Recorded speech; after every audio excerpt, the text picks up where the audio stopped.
আজকে কথা বলবো চুনের সাহায্যে কিভাবে ভুঁড়ি পরিষ্কার করবেন। যারা ভুঁড়ি পরিষ্কার করতে বিরক্ত বোধ করেন তাদের জন্য সহজ একটা টিপস।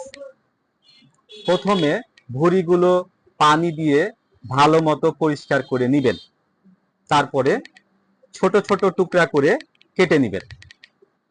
তারপরে একটা বড় পাত্রে 3 লিটার পানির সাথে 2 চামচ খাবার চুন ভালো মতো মিশিয়ে নেবেন, যাতে পানিটা সাদা হয়ে যায়। তারপরে ভুঁড়িগুলো পানির সাথে ভিজিয়ে 20 মিনিট রেখে দিবেন। 20 মিনিট পর ভুঁড়িগুলো হালকাভাবে ডলা দেন, দেখবেন সুন্দর পরিষ্কার হয়ে গেছে। ভিডিওটি ভালো লাগলে শেয়ার করে অন্যকে দেখার সুযোগ করে দিবেন। আল্লাহ হাফেজ।